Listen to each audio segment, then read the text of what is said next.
Moi bo día a todas e a todos. Presentamos hoxe as xornadas de música contemporánea que se celebrarán en Compostela entre o 9 e o 23 de setembro na nosa cidade. Xa unha cita ineludible dentro da programación cultural da nosa cidade e que veñen sendo organizadas dentro da súa primeira edición pola Universidade de Santiago, aquí representada pola vicerreitora de Cultura Mar Lorenzo, o Centro de Arte Contemporánea. A semana pasada Santi e eu presentamos outro proxecto, presentaremos algún máis estes días, porque o CEGAC xogou sempre tamén un papel moi importante no que ten que ver cas xornadas de música contemporánea e, ademais, a Deputación da Coruña tamén sempre comprometida con todo en xeral e con cas xornadas de música contemporánea en particular tamén. Aquí está o seu deputado de Cultura, Xurxo Couto. Como decía, ao principio, as xornadas de música contemporánea traenos, como cada ano, unha proposta de actividades, de concertos que afondan nas tendencias da música actual. Son un ciclo que leva anos traendo a Compostela as propostas máis innovadoras do panorama galego, estatal e internacional. Este ano, as circunstancias obrigan a facer certas modificacións no programa, nos propios concertos, especialmente nos espazos que os acollen. Haberá, como non nos cansamos de repetir, un estrito control dos aforos que se ven reducidos polas razóns que todos coñecemos, e a obrigatoriedade de cumprir coas medidas sanitarias impostas para que os espectáculos culturais sigan sendo espazos seguros. Pero, claramente, estas normas e modificacións non afectan para nada a calidade do programa nin o noso compromiso coa difusión de novas propostas artísticas no eido, neste caso, da música contemporánea. Así que, durante estas xornadas, estes máis de 15 días de música contemporánea, poderemos gozar de 5 concertos, unha proposta de danza e unha exposición que se vai a inaugurar a finais desta semana no Auditorio de Galicia. Os concertos comenzan pasado mañá, este mércores, coa celebración do 10º aniversario do taller de Atlántico Contemporáneo, do TAC. O primeiro concerto desta celebración do 10º aniversario tivemos dentro do Festival C hai escasas semanas no Parque de Simeón. Ali foi a primeira actividade desta conmemoración. O xoves é a quenda de Suono, unha formación de saxo e violonchelo que nos traen unha proposta chea de experimentación na que se combinan compositores contemporáneos con improvisación. O venres teremos a posibilidade de asistir á obra Ritu, unha proposta da compañía de danza Cucai, froito da súa colaboración co coreógrafo Sharon Friedman e que, ademais, contará coa participación do coro da RA. O 16, no Auditorio de Galicia, Vertixes Sonora, tamén moi coñecidos dentro do Festival de Música Contemporánea, dará un concerto que será previo á inauguración Mirar o Son, unha mostra sobre a notación gráfica contemporánea que inclúen partituras non convencionais en as que predomina a dimensión visual, que será, como decía, unha exposición que inauguraremos no Auditorio de Galicia.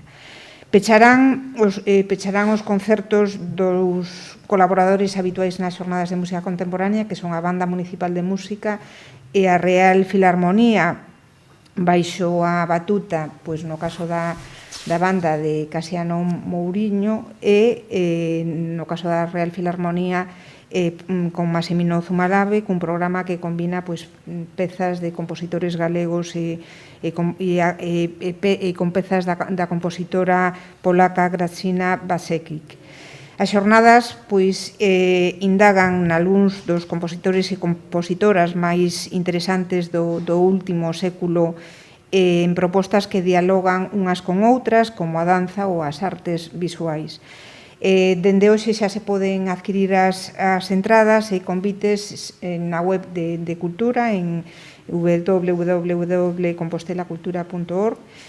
Nada máis pola miña banda. Agora paso a palabra a Suso Couto, que, como decía, tamén é un compañeiro que está moi presente en moitas roldas de prensa aquí, porque estamos constantemente facendo propostas partilladas de cultura, e gracias tamén á Deputación pois podemos viabilizar moitos proxectos que sin a súa axuda e compromiso pois serían imposibles de realizar.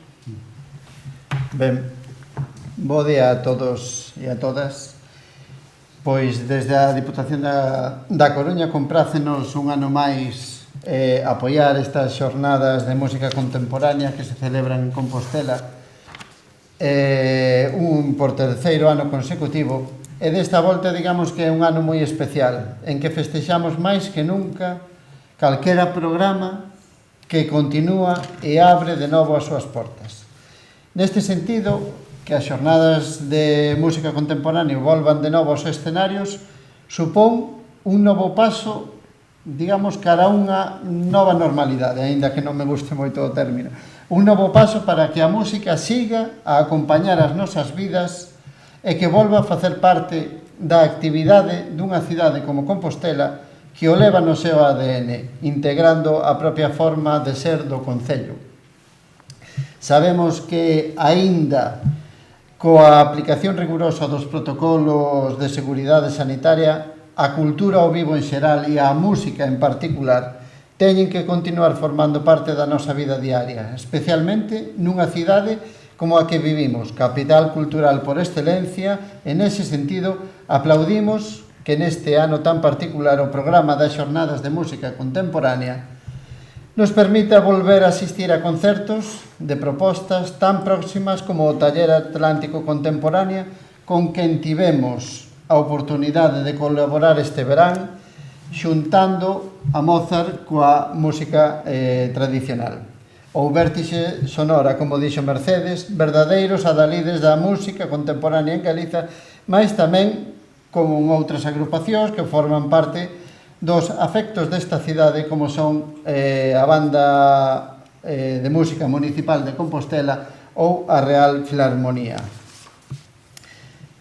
Mentres agardamos gozar conxuntamente da música e comentar as interpretacións, mentres agardamos, como dicía, volvan á normalidade que coñecíamos, desexamos que esta nova edición das Xornadas de Música Contemporánea sexa memorável non só pola singularidade da situación, senón pola calidade dos concertos e as propostas artísticas, mais tamén a exposición e o espectáculo de danza, que non dubidamos de que así será.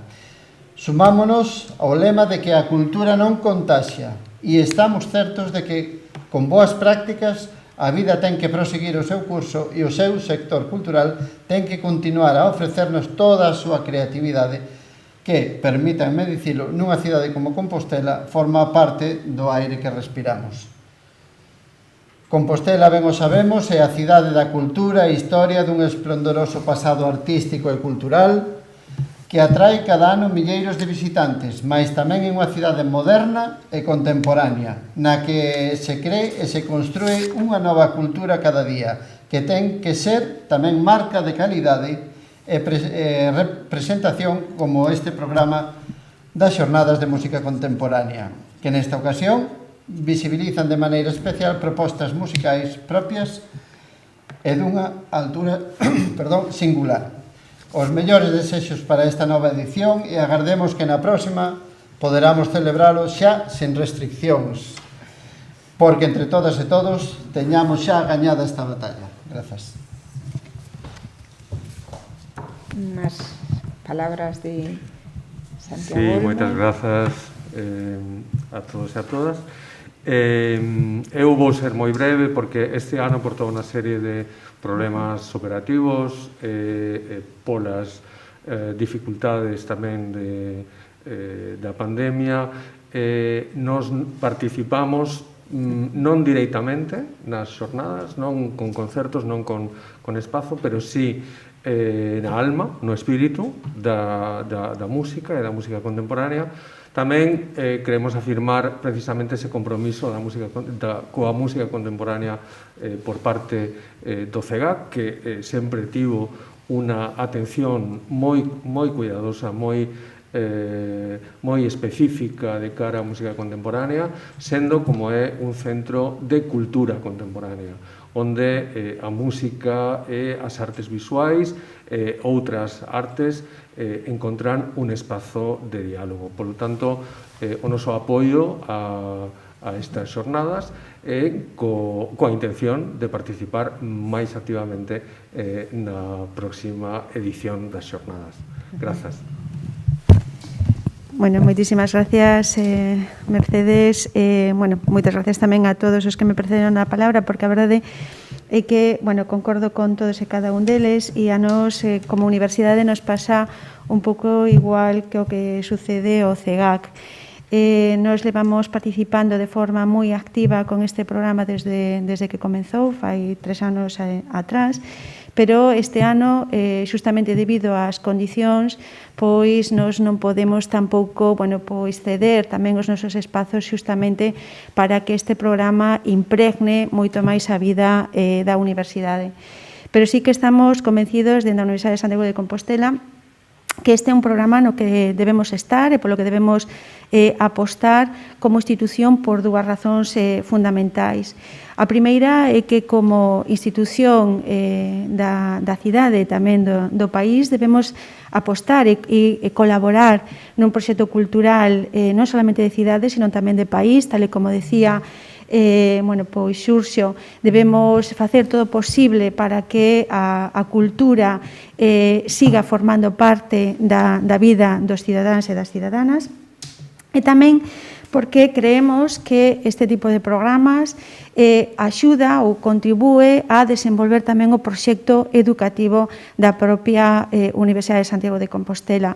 Nos entendemos que a universidade é evidentemente unha institución que ten que estar moito máis relacionada coa sociedade na que se inserta, coa cidade na que se inserta e co país no que se inserta. Así que para nós é unha verdadeira satisfacción contar e formar parte deste equipo non solamente co Concello de Santiago, sino que tamén ca Deputación da Coruña e, por suposto, tamén con un ente cultural tan importante como é o CEGAC na nosa cidade. E solamente, tal e como comentaron os que me precederon a palabra, solo dende a Universidade de Santiago de Compostela, co reitor á cabeza, desexamos o mellor para este programa, coa idea de que o vindeiro ano teñamos a oportunidade de facer moito máis extensible a toda a cidadanía este programa. Pero, tal e como decía Xurxo, o importante é estar aquí e o importante é seguir coa nosa actividade cultural, que é vital xustamente para ter unha cidadanía máis democrática e unha sociedade máis xusta. Moitísimas grazas. Hai que recordar aquí que a Universidade de Santiago realmente foi a impulsora das xornadas de música contemporánea na última parte dos anos 80, na segunda mitade dos anos 80. Daquela traballábamos co Centro para a Difusión da Música Contemporánea do Ministerio de Cultura.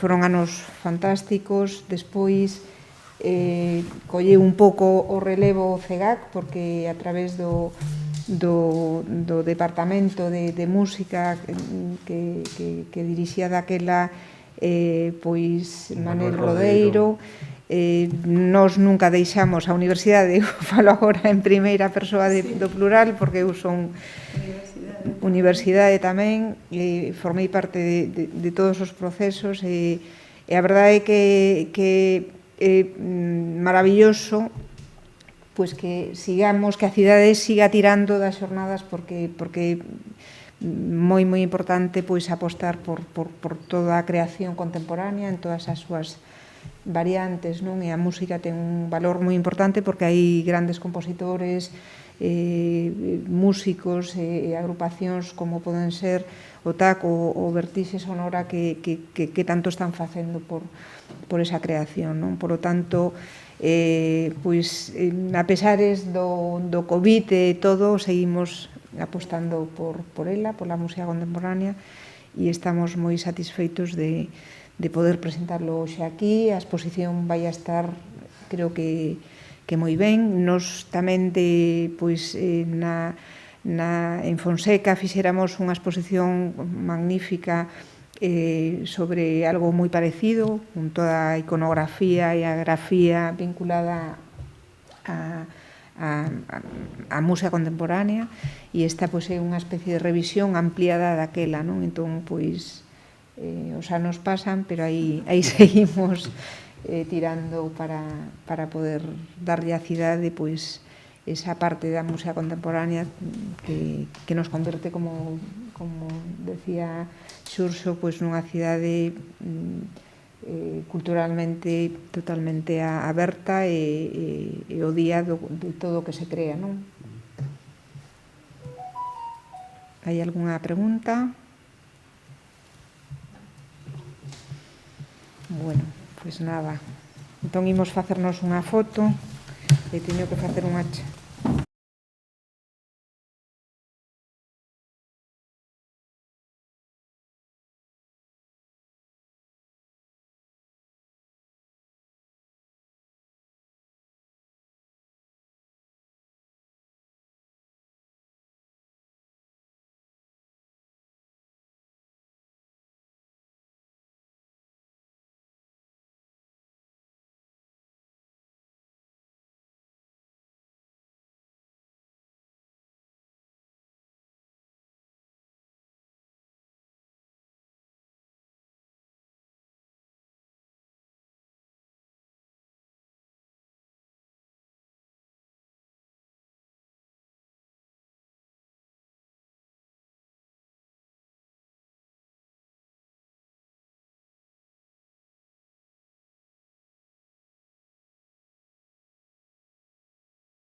Ola, de novo, aquí estamos para presentar agora a Semana do Patrimonio Invisible e a Noite do Patrimonio. Acompáñame outra vez Xurxo Couto, responsable de Cultura da Diputación da Coruña, máis César Abella, de Tribuin, que é o coordinador da Semana de Patrimonio do Patrimonio Invisible.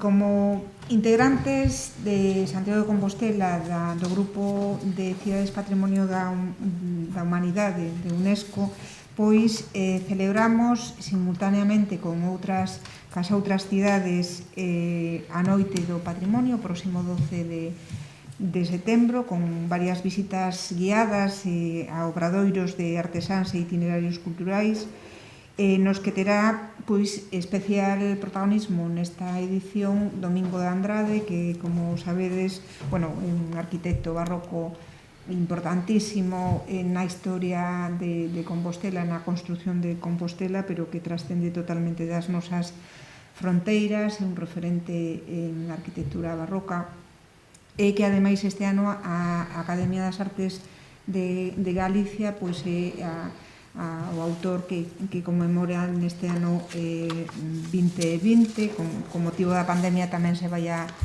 prorrogar ao ano 2021, pero nós sumámonos a esa celebración a través da súa figura e da súa importantísima pegada de Compostela.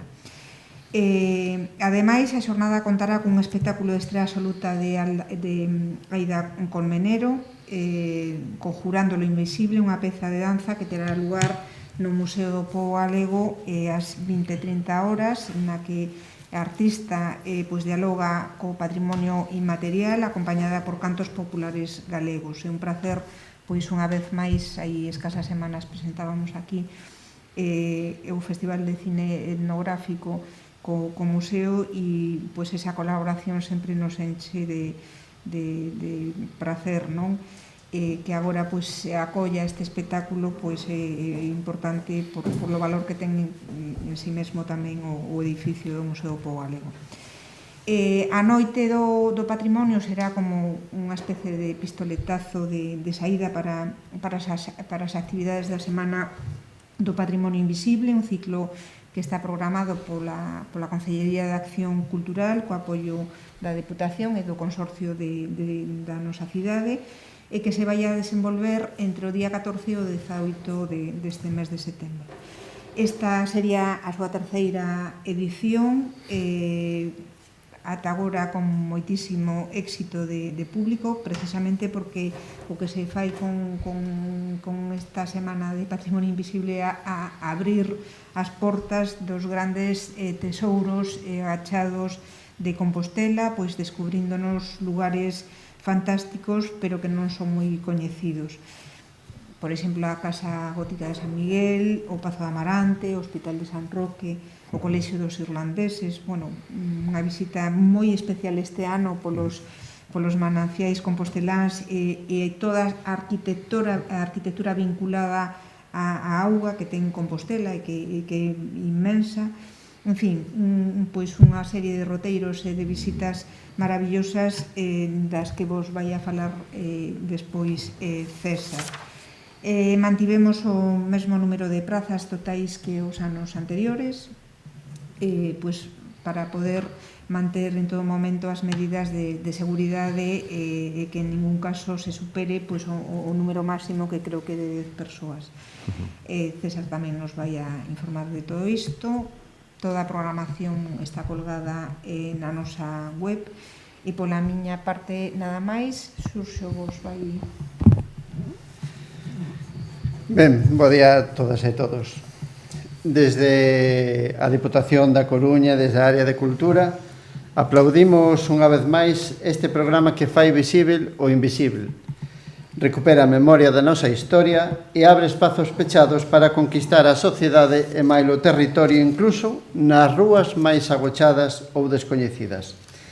Por iso este programa é singularmente interesante en canto dirixe a mirada a destinos non habituais, a patrimonio descoñecido mesmo por quen habita a capital galega. Gozar dos espazos de valor histórico, artístico ou arquitectónico que son de todos nós, que forman parte da historia dos distintos tempos desta cidade patrimonio, destino de turistas e peregrins, que cada día que se dirixen a lugares emblemáticos que forman parte da historia da arte e do orgullo de Galiza é un dos obxectivos desta aposta por descubrir, coñecer e amar o noso patrimonio. En rúas moito menos transitadas, espazos aos que o turismo de día que chega, bica o santo e marcha, non visita. Un riquísimo patrimonio histórico, artístico, arquitectónico e natural descoñecido, o invisible. Está aínda por ser descoberto como estes destinos que son protagonistas das rutas desde o programa do que hoxe participamos e que felizmente cubre as prazas en cada unha das edicións, demostrando o interese de veciños e veciñas por coñecer a súa propia casa. Cando este facer visible o invisible está o debate sobre o modelo de turismo que promovemos e queremos, sobre a necesidade de debater alrededor da xestión do patrimonio, do turismo, de maneira especial en Santiago de Compostela, o eixo do seu desenvolvemento tamén económico e indubidablemente tamén do seu futuro. Que cidade queremos? Que turismo promovemos? Como queremos que sexa a vida futura de composteláns e compostelás? Neste ano tan particular en que o Covid nos obrigou a dinámicas moi distintas e se reduciron os aforos e as propostas públicas, como antes dicíamos, esta nova edición da Semana do Patrimonio e a Noite do Patrimonio ofrécenos unha oportunidade nova para viaxar na capital galega, destino de proximidade cando vimos como as circunstancias aconsellaban centrarnos no cercano, no noso propio territorio, confinándonos a destinos que, malia estar a nosa beira, son aínda descoñecidos. Nos apostamos pola cidade do orgullo, da felicidade, da riqueza artística, do futuro que se construye coa súa historia. De conseguir que as portas se abran e que o noso patrimonio se valore na súa medida, que nos continúe sorprendendo. Nesta aposta constitúese tamén un modelo distinto de xestión do patrimonio e un modelo distinto de cidade que integre o tesouro do seu patrimonio coñecido e descoñecido, mas tamén que recupere aquel que está á marxe, que circula polas outras rutas distintas. Convidámosvos, polo tanto, a participar neste singular programa que ofrece propostas extraordinarias como a oportunidade de coñecer o Hospital de San Roque ou o Colexio dos Irlandeses, mais tamén outras especialmente orixinais como visitar os obradoiros de artesáns ou os mananciais de Santiago. Experiencias únicas para un tempo en que agradecemos de maneira especial propostas que nos fagan viaxar a destinos tan próximos e sorprendentes. Nada máis. Moitas grazas. Vale. Bueno, pues si queredes, comentamos un pouco... Aí. Ahora? Sí. Sí, comentamos un pouco o programa nesta ocasión. Houbo algúns edificios que, polos comentarios que nos chegaban das edicións anteriores, decidimos manter no programa porque tiñan unhas críticas moi positivas, como son, por exemplo, o Pazo de Amarante, o Hostal dos Reis Católicos, que leva as 3 edicións dentro do programa, ou o Pazo dos Irlandeses, que tamén é un edificio moi desconocido e unha visita que é moi sorprendente. A xente realmente fica moi contenta despois de visitar o Pazo de Ramirás.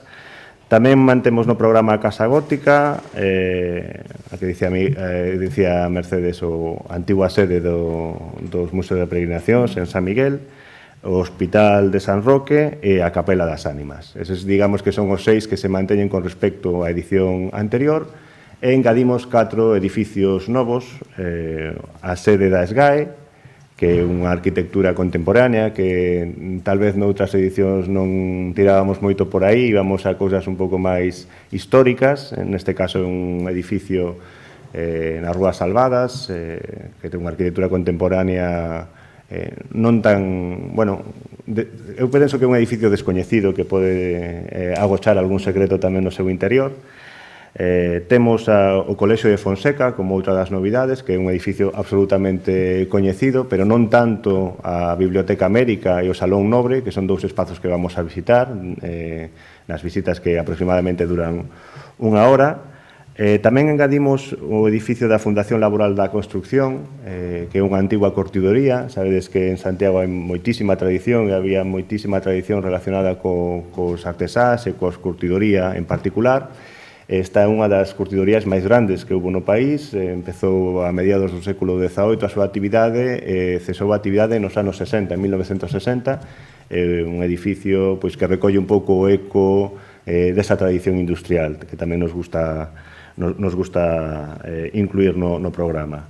E, por último, pois a visita aos mananciais, que consideramos que é unha visita moi especial, como dicía Mercedes, que recolle toda esa información da arquitectura de auga, como a auga chega á cidade e desde onde chega actualmente tamén, que é un manancial que todavía está en uso. Entón, bueno, o programa máis ou menos é así. En relación ao ano pasado, aumentamos en 25 o número de visitas que facemos, é dicir, vamos a facer 50 visitas a estes 10 espazos, que é un espazo máis co ano previo.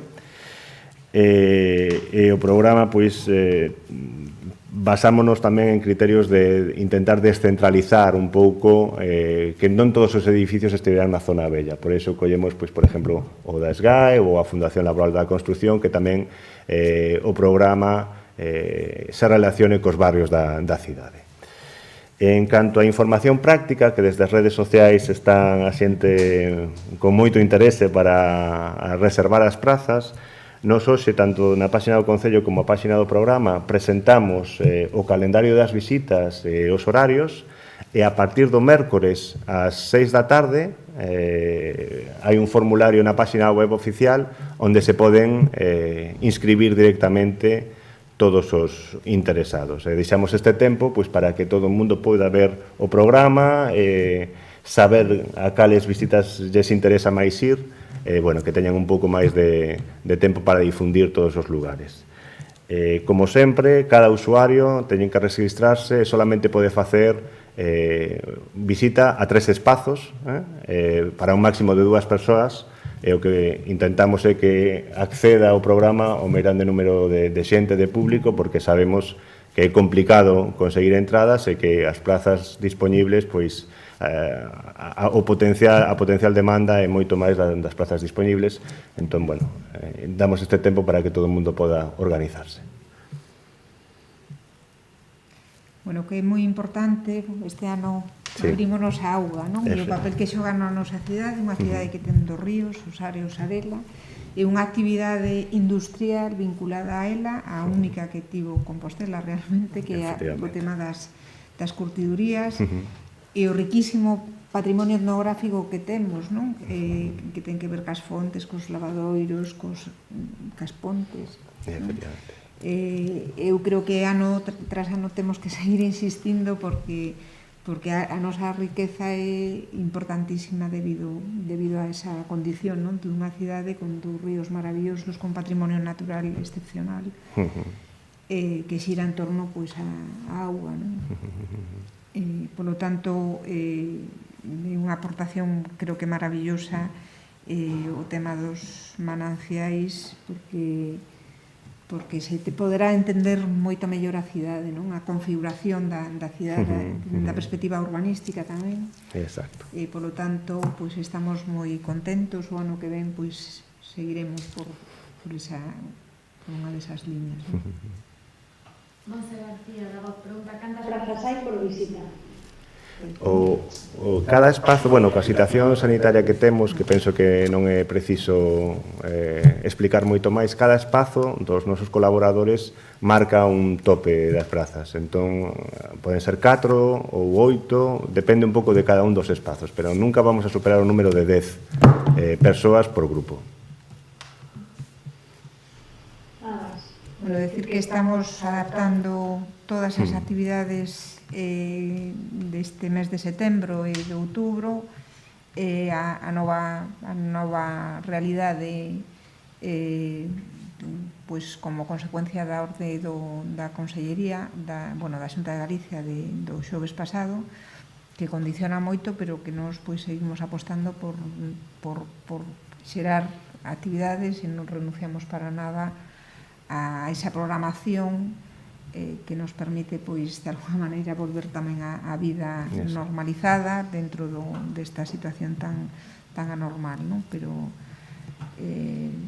bueno, que iremos presentando as diferentes actividades que se van a desenvolver este mes, que, como decía, son importantes en número e en calidade. E se non hai nada máis, despedímonos ata mañá, que temos outra, creo. Vale.